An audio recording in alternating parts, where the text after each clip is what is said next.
Okay, now our next guest picked up the Costa Book of the Year award for her book, The Lie Tree. Yes, Frances Hardinge, welcome. Thank you so much for coming in. So what did it mean to you to win that award? It was amazing. I have to admit, I was in total shock. There was a big award ceremony. I knew I was there to pick up my children's category award, but I didn't think I'd pick up Book of the Year. In fact, I was about 100% certain I wouldn't. And after they read out my name, there was a few clear seconds where I was thinking, well, that's not right. And then someone very kindly pushed me in the back and guided me towards the stage. And you were just like, yeah! Well, congratulations. It's amazing because like, when you write a book, I'm sure, and you put it out to the world, there must be that kind of weird moment where you're like, are people going to like this thing? So when they actually do, how do you feel? Do you love your books, or...?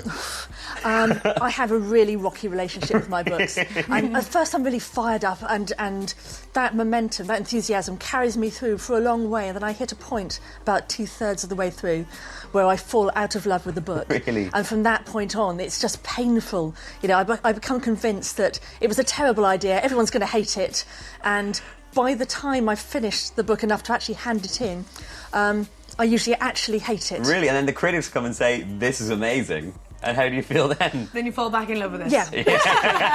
At the point where people are in touch with me and they've read the book and they're unconnected with me and they show some signs of actually liking it for all the reasons that I thought it was a good idea to write it in the first place, then I do start to fall in love with it again. Well, tell us about the book. What's the book actually about? The book is best described as a kind of Victorian Gothic murder mystery, but with more paleontology, feminism, blasting powder, and you get the idea. Amazing. But, like, I mean, your writing has been described as fizzing with ideas and eccentric with details. So where did you get that style of writing from, do you think? I think partly my brain just works in a really weird way. I think it helped that I was always surrounded by books. My parents read to us, me and my sister read with us. It helped that I got a younger sister, and we were always sparking off each other idea-wise. We played elaborate imaginary games. We wrote little things together. We wrote plays. We tried to write songs. Amazing. We even set up a detective agency once together. Wow. We were 10 and 9. Very creative. Did it get far? Oh, we never actually solved anything. But we were very determined. We had files. Yeah. We even followed around somebody in our village that we thought might be a thief, and tried to take his fingerprints from his lawnmower using sellotape and talcum powder. So you've always been really, really, really, really, really creative. Yeah. So just quickly, we haven't got a huge amount of time, but so the book, the main character is Faith. Her dad is a man of God and he's a fossil hunter, and she wants to follow in his footsteps. You touched on the fact that you touch on the themes like feminism and that sort of thing. Why did you want to go there?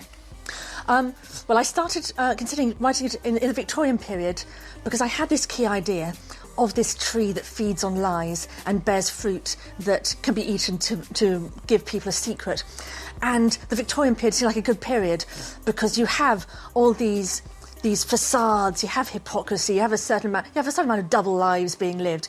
So it seemed like a good setting for it. Yes. But once I was writing that, then I got very interested in other aspects of the Victorian period, like the gender inequality, like the fact that in the middle of the Victorian period you had On the Origin of Species being written and a lot of other scientific discoveries shaking people's very idea of what truth was, the way the world worked. Incredible. So it must have been really interesting for you doing all of that research as well, and it's all in the book, so people make sure you pick it up. Frances, thank you so much for coming in. Congratulations as well. And of course Frances has brought in a few signed copies of the book, so you can get over to our Facebook page right now /2cheaptv, like the page, and you can get your hands on a copy of that book.